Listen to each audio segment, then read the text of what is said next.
나와 있습니다. 최 기자, 첫 번째 키워드 볼까요? 네, 첫 번째 키워드는 52시간이 모자라로 정했습니다. 예, 주 52시간제 이야기하는 것 같은데 무슨 내용입니까? 네, 황교안 자유한국당 대표가 오늘 서울대에서 학생들을 대상으로 경제 특강을 했습니다. 그런데 이 자리에서 이렇게 얘기를 했습니다.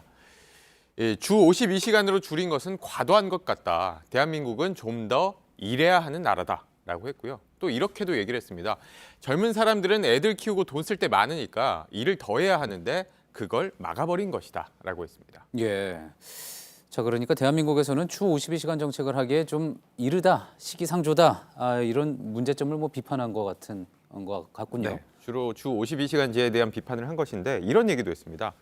정부는 주 52시간제를 지켜라, 안 하면 처벌하겠다라는 것이다. 그런데 그런 나라는 세계적으로 없다라고 말을 했습니다. 예. 이 근로시간 단축 안 지킨다고 처벌하는 나라가 세계적으로 없다라는 주장인데 하지만 사실 있습니다. 그렇습니까? 네, 예를 예. 몇 개 들어드리면 이 독일 같은 경우에는 우리 돈으로 최대 2천만 원 상당의 과태료와 최대 1년형, 영국은 이 벌금 부과한 뒤에 이 시정 명령을 미이행할 시에 2년 이하 징역, 또 일본 같은 경우에는 330만 원 이하의 벌금이나 6개월 이하의 징역, 이 밖에 프랑스, 이탈리아 등도 벌금을 물고 있습니다.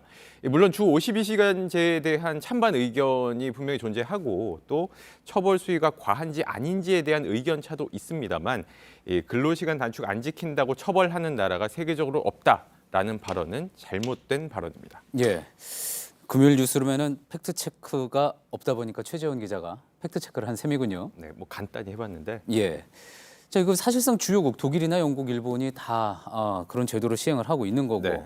또 처벌을 하고 있는 건데 어쨌든 그러면 황 대표의 취지는 주 52시간 정책에 본인은 반대를 한다라는 거죠. 그렇습니다. 아직은 과도하다는 것인데 주목할 만한 점은 좀 좋은 일자리가 목마른 청년들 앞에서 젊은 사람들 더 일해야 한다라는 식으로 말을 했다는 점입니다. 또 황 대표는 지난 5월에도 비슷한 얘기를 했었는데 이거는 영상으로 준비했습니다. 직접 보시죠. 예. 우린 8시간 한다음에 또 쉬고 또 8시간 쉬고 우리가 천재만 모이는 것이 아니지 않습니까? 주 52시간밖에 안 된다 하니까 애 키우는데 학비 요즘 얼마나 많이 듭니까? 예. 네, 저 때도 비슷한 얘기를 했었는데 다른 당에서는 황 대표의 이 같은 생각에 대해서 좀 비판의 목소리를 내놨습니다.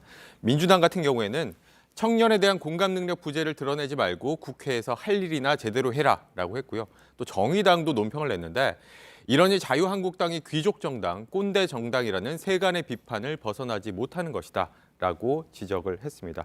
또 관련 댓글 중에는 일 안 하고 돈 받는 국회가 더 문제다라는 반응도 좀 눈에 띄었습니다. 예. 알겠습니다.